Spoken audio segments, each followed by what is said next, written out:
Meu nome é Sofia Mendonça, tenho 53 anos. E até 2 anos atrás, eu acreditava que entendia o que era a minha vida. 28 anos de casamento, uma casa que construímos juntos, tijolo por tijolo, um filho que virou meu maior orgulho, uma carreira que cresceu com minhas próprias mãos. E um marido que eu julgava conhecer melhor do que a mim mesma. Mas uma tarde de sexta-feira, sentada na mesa de uma colega de trabalho, com uma foto numa tela de celular desfocada nas bordas, mas claríssima no centro, eu entendi que o chão em que eu pisava há quase 3 décadas nunca havia sido sólido de verdade e que a mulher que eu achava que era ainda estava esperando para nascer.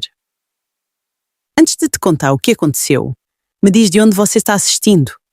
E se você já esteve num momento em que descobriu que a vida que vivia não era a que pensava estar vivendo, inscreve no canal, porque o que eu tenho para te contar não é só a minha história, é a história de muita gente que ainda não encontrou as palavras. Conheci Eduardo Mendonça numa tarde quente de verão, no aniversário de uma prima que eu mal conhecia e que eu quase não fui porque estava exausta depois de uma semana pesada no trabalho. Eu tinha 25 anos, era professora recém-formada, apaixonada pelo que fazia, com aquela energia de quem está começando a entender o mundo e ainda acha que vai conseguir mudar alguma coisa nele. Trabalhava numa escola pública no interior, acordava cedo, dormia tarde, vivia com a sensação de que algo grande estava prestes a acontecer. Eduardo tinha 30 anos, engenheiro civil, filho de uma família simples, honesta, daquelas que valorizam o trabalho duro, acima de qualquer coisa. Quando ele entrou na festa naquela tarde e cruzou meu olhar pela primeira vez, não foi aquele trovão dramático dos filmes, foi uma coisa quieta, uma presença que se instalou sem pedir licença. Ele veio falar comigo perto do final da noite, direto, sem rodeios, sem aquelas conversas cheias de artifício que os homens às vezes usam quando querem impressionar. Me perguntou o que eu lia, me perguntou o que me fazia acordar animada de manhã. Me ouviu com uma atenção que, naquela época, eu interpretei como interesse genuíno. Hoje sei que a atenção pode ser uma ferramenta muito bem calibrada, mas na época me apaixonei, do jeito que a gente se apaixona quando ainda não aprendeu a fazer perguntas. Nos casamos 3 anos depois. Uma cerimónia pequena, bonita, do jeito que as coisas simples são bonitas. 60 pessoas, almoço no sítio da minha família, vestido que minha mãe ajudou a escolher, o sol entrando pela janela da sacristia de um jeito que eu ainda consigo visualizar quando fecho os olhos. Eduardo chorou. Eu chorei. Os dois achamos que estávamos começando algo que duraria para sempre. Estávamos. Só que para sempre significava coisas diferentes para cada um de nós. E levei anos demais para descobrir isso. Os primeiros anos foram difíceis do jeito bom. Apartamento pequeno, conta justa no final do mês, Eduardo pegando qualquer obra que aparecesse e eu dando aulas durante o dia e fazendo cursos de especialização à noite.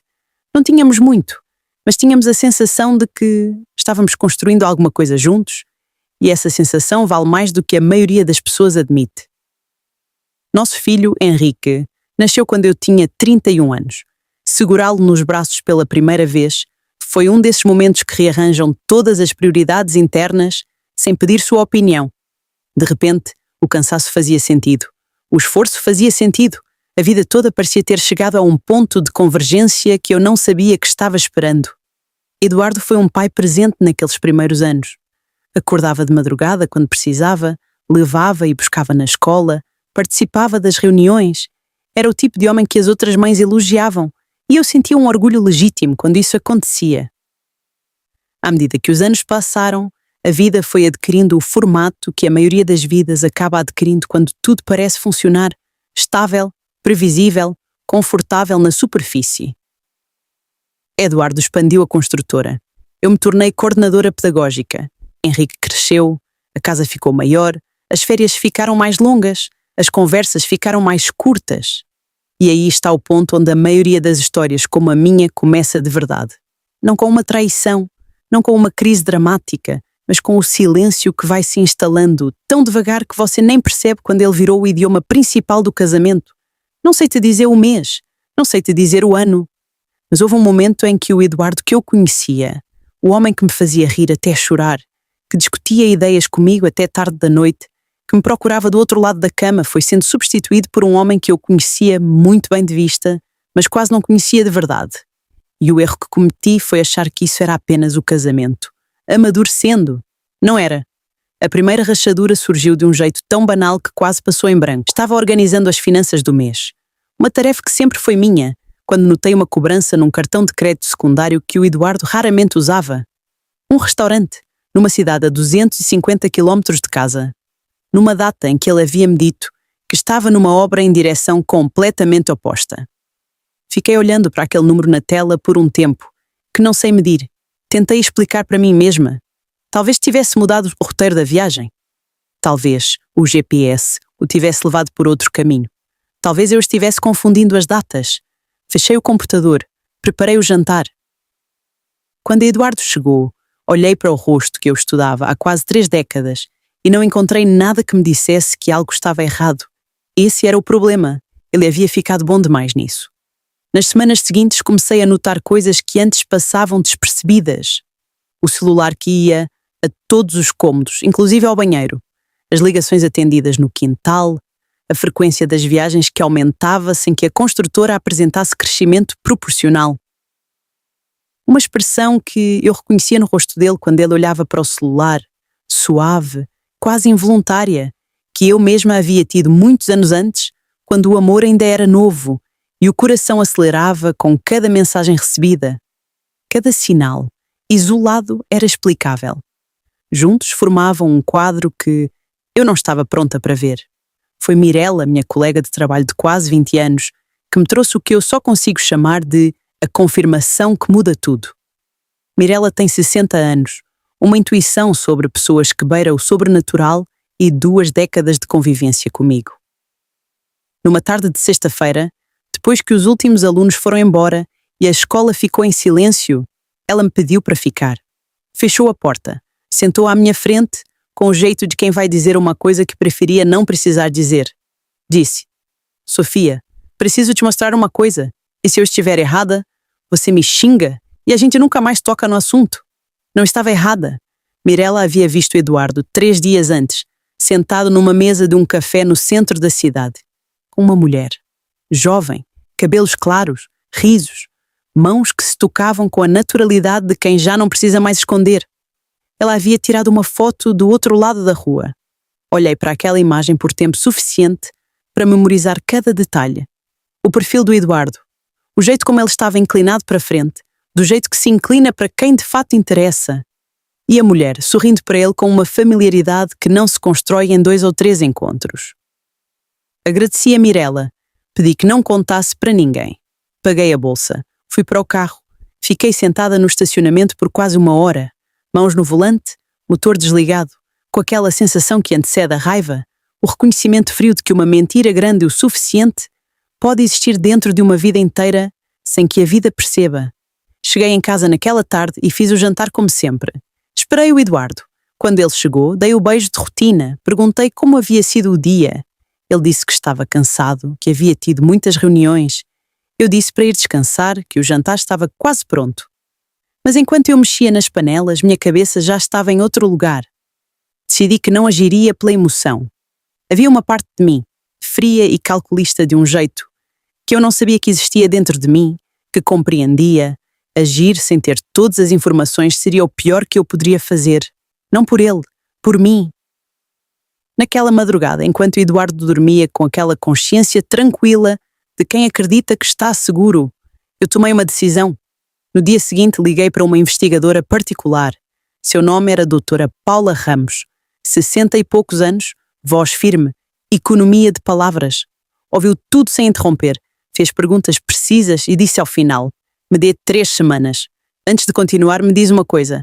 Você já esteve numa situação em que descobriu que alguém em quem confiava completamente não era quem você pensava? Escreve nos comentários, porque você não está sozinha. E tem mais pessoas do que você imagina passando pelo mesmo. 3 semanas foram as mais longas e as mais estranhas que já vivi. Continuei tudo. As aulas, os jantares, as conversas sobre o Henrique que estava na faculdade e ligava toda semana com novidades.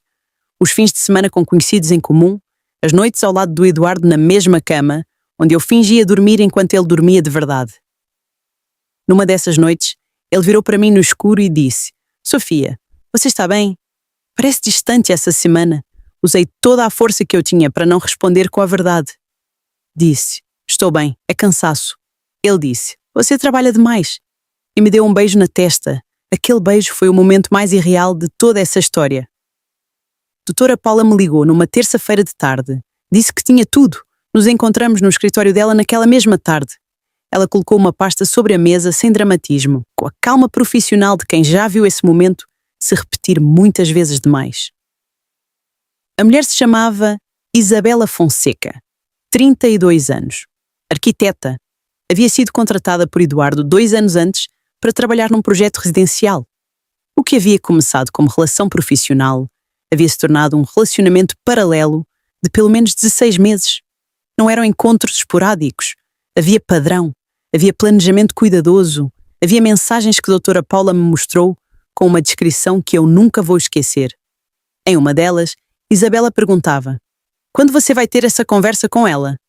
Eduardo respondia: "Preciso do momento certo. Tenho o Henrique, tenho a empresa. Não posso fazer isso de qualquer maneira." Ela dizia: "Já se passou mais de 1 ano, Eduardo." Ele dizia: "Eu sei, mas não quero causar mais dano do que o necessário. Li isso 3 vezes. Não quero causar mais dano do que o necessário." Como se a dor fosse um volume que ele estava generosamente regulando. Como se eu fosse algo frágil que ele estava manipulando com cuidado. E não a mulher com quem havia dormido por quase 3 décadas. Mas não foi essa mensagem que me partiu ao meio. Foi outra, mais antiga, de quase 1 ano antes. Isabela perguntou: "Você ainda a ama?" E Eduardo havia respondido: "Gosto dela, mas com você é diferente. Com você me sinto vivo de um jeito que eu havia esquecido que existia. Com você me sinto vivo." Guardei essa frase num lugar muito fundo e muito escuro da minha memória, o tipo de lugar do qual ela não saiu por muito tempo. Saí do escritório de doutora Paula com uma pasta debaixo do braço e aquela sensação específica de quem atravessou uma parede que nunca soube que existia. Não fui para casa. Fui para um parque pelo caminho, onde há um lago que eu frequento quando preciso pensar. Sentei num banco de madeira velha. Olhei para essa água. Pensei nos 28 anos, em cada fase. No apartamento apertado do começo, no dia em que Henrique nasceu e Eduardo chorou de um jeito que eu nunca havia visto e nunca mais vi. Nas viagens que fizemos, nos períodos difíceis que atravessamos juntos, naquela fase em que minha mãe ficou doente e ele esteve presente em cada noite, em cada hospital, em cada momento em que eu precisei. Tentei entender em que ponto ele havia deixado de estar ao meu lado, para estar ao lado de outra pessoa. Não encontrei esse ponto. Não havia uma virada visível. Havia um movimento lento e invisível de quem vai se afastando sem que ninguém perceba. Naquela tarde à beira do lago, percebi algo que nunca havia esperado perceber. Havia passado anos sendo presente de corpo e ausente de mim mesma, ajustando, cedendo o espaço, suavizando arestas, até que o que restava era uma versão de mim que servia bem à vida que construímos, mas não necessariamente servia a quem eu realmente era. Essa percepção não trouxe alívio, trouxe uma dor diferente da traição, a dor de perceber que eu também havia me abandonado. Na semana seguinte consultei uma advogada especializada em direito de família, mulher precisa, experiente, que ouviu tudo, analisou a pasta de doutora Paula e perguntou apenas: "O que você quer proteger?" Respondi: "Minha dignidade, minha parte do que construímos juntos, e quero que ele não saiba que eu sei, até que eu decida o momento exato." Ela disse que precisava de alguns dias para preparar tudo. Pediu que eu mantivesse a rotina, sem alterar absolutamente nada. Disse que conseguia e consegui. Por 10 dias inteiros fui a mulher que Eduardo acreditava que eu era. Durante esses 10 dias, comecei a me observar como se fosse de fora. Vi uma mulher que havia passado décadas sendo competente, confiável, presente, enquanto ia silenciosamente desaparecendo de si mesma. Não porque alguém tivesse pedido, mas porque é o que acontece quando você vai priorizando a paz da casa acima da sua própria voz. Na manhã do 11º dia, acordei antes de Eduardo como sempre.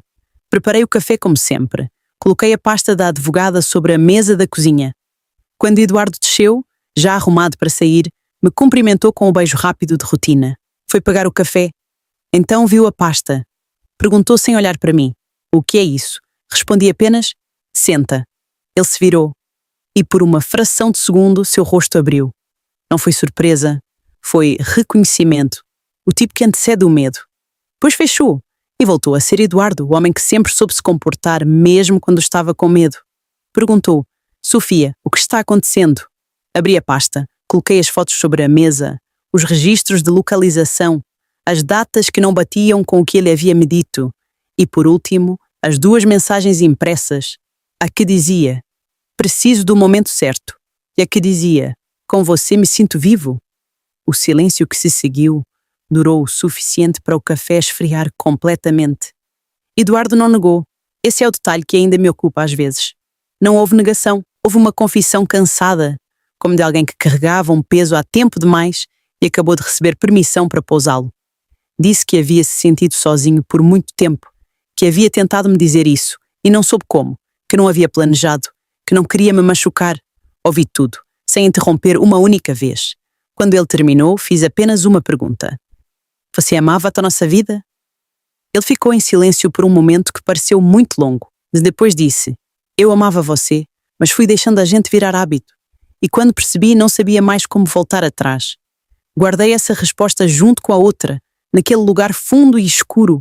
Me levantei da mesa, disse: Minha advogada vai entrar em contato com o seu até o final da semana, e saí da cozinha.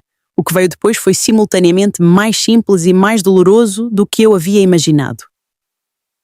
Eduardo saiu de casa naquela mesma semana. Fui eu quem pediu, não porque quisesse puni-lo, mas porque precisava do espaço físico para começar a entender o que era meu sem a presença constante do que havia sido nosso.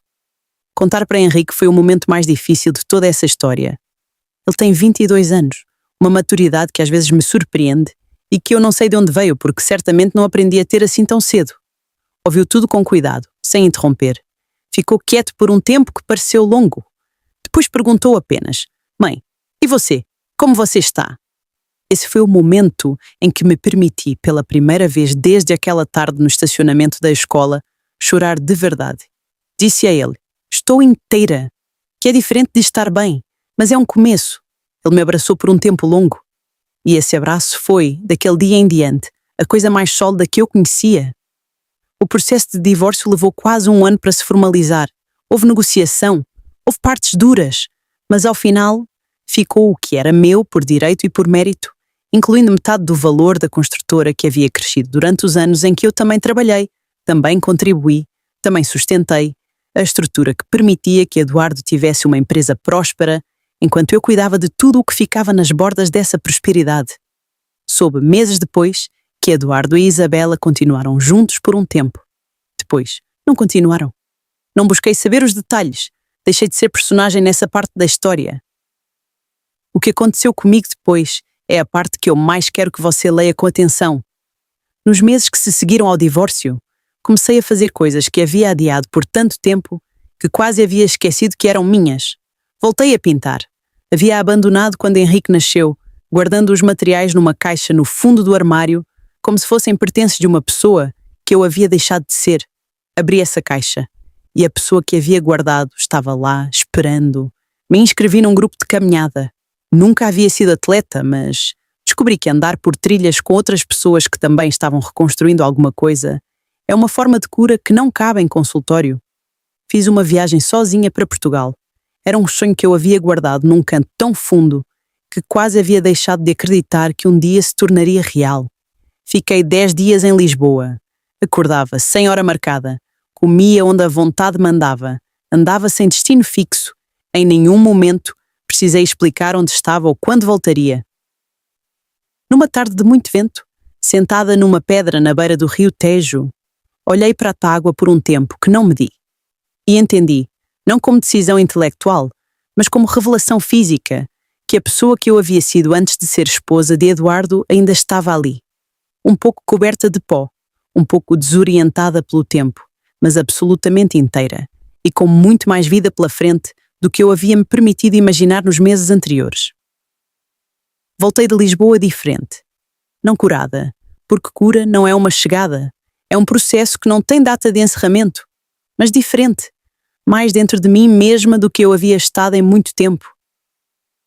Comecei terapia, algo que havia sempre adiado com a desculpa de que não tinha tempo. Na verdade, nunca havia me sentido suficientemente importante para investir esse tempo em mim mesma. O que a terapia me ensinou logo nas primeiras sessões foi exatamente isso, que eu havia passado décadas sendo a pessoa que sustentava as necessidades de todos ao meu redor, enquanto relegava as minhas para uma lista de prioridades que nunca chegava à vez. Isso não era culpa apenas de Eduardo. Era algo que eu havia construído junto com ele, por escolha e por hábito, numa dinâmica que os dois alimentávamos sem perceber. Entender isso não diminuiu a traição, mas abriu um espaço que a traição sozinha não teria aberto. O espaço para me perguntar quem eu queria ser daqui em diante. Quero ser honesta com você sobre algo importante. Olhando para trás, com a visão de quem já passou pelo outro lado, consigo ver com clareza vários momentos em que a fissura estava ali, visível, e eu escolhi não olhar diretamente para ela. A frequência das viagens que aumentava sem que a empresa crescesse proporcionalmente. O celular que, de repente, virou extensão do corpo. As conversas que foram ficando mais rasas, sem que eu me perguntasse porquê. A distância que foi crescendo entre a cama e tudo o que a cama deveria representar. Não me deixei ver porque ver significaria ter que agir. E agir significaria confrontar uma realidade para a qual eu não estava pronta. Então fui inventando explicações, racionalizando, dando o benefício da dúvida mesmo quando a dúvida estava gritando. Quando você está dentro de uma vida que construiu por décadas, o instinto de proteger essa vida pode ser mais forte do que o instinto de proteger a verdade. Isso não é fraqueza, é humano, mas é um preço alto, porque cada vez que você escolhe não ver, você se afasta um pouquinho mais de si mesma. Se você está assistindo isso e alguma parte da minha história faz eco com alguma coisa que você está vivendo, eu não estou aqui para te dizer o que fazer. Não sou você, não conheço seus detalhes, mas posso te dizer o que aprendi. A clareza, por mais que doa na hora, é sempre melhor do que o conforto falso de uma mentira que você está ajudando a sustentar. Num domingo de outubro do ano passado, Henrique veio-me visitar. Almoçamos na varanda, um ritual novo que começamos depois que tudo mudou. Em algum momento do almoço, ele parou de comer, olhou para mim com uma expressão que não soube identificar imediatamente e disse: "Mãe, você parece diferente, de um jeito bom." Perguntei o que ele queria dizer. Ele pensou por um instante. Depois disse: "Antes você estava sempre presente, mas parecia que uma parte de você estava sempre em outro lugar. Agora você está toda aqui." Olhei para esse filho que veio de mim e cresceu para ser alguém que eu admiro profundamente, e entendi que ele havia descrito algo que eu não teria conseguido nomear sozinha.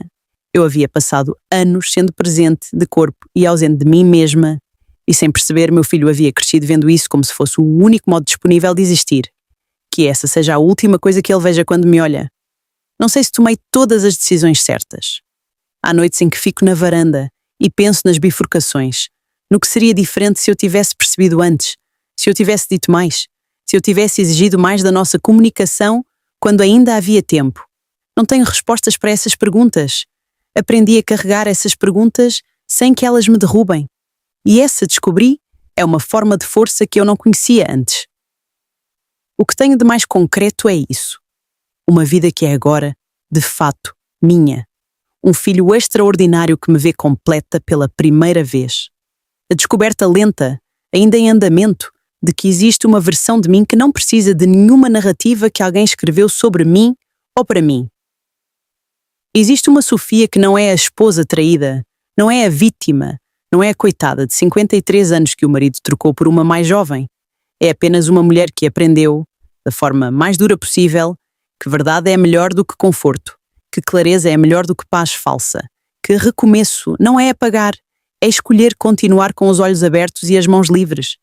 Tem coisas que a gente carrega sem perceber. O peso de uma ilusão pode ser o mais pesado de todos, exatamente porque não dói enquanto existe. Só dói quando some. E na leveza estranha que fica depois, há espaço para uma vida que você talvez nem consiga imaginar agora. Eu não conseguia imaginar quando ainda estava dentro. Agora que estou do outro lado, posso te dizer, vale a pena. Se você está assistindo isso e alguma coisa no que eu disse ressoa com alguma coisa que você está vivendo, saiba o seguinte: você merece uma vida onde não precisa fingir que não vê o que está vendo. Você merece relacionamentos onde a sua presença é valorizada, não apenas tolerada. Você merece a clareza de saber onde está pisando. O passo mais difícil é o primeiro. Seja admitir que existe algo que você está escolhendo não olhar. Seja pedir ajuda. Seja tomar uma decisão que vai virar sua vida de cabeça para baixo antes de colocá-la de volta no lugar certo. Mas eu prometo que do outro lado desse passo há uma vida que você talvez ainda não consiga imaginar. Uma vida onde você está inteira, presente, sua. Você já precisou tomar uma decisão difícil para se proteger? Conta nos comentários, porque você não precisa passar por isso sozinha. E se esse vídeo chegou até você no momento certo, deixa o like e se inscreve para que ele possa chegar até mais pessoas que precisam ouvir isso. Às vezes ir embora não é desistir, é finalmente se escolher. E essa escolha pode ser o começo da vida mais real que você já viveu. Obrigada por ter ficado até aqui. Até a próxima!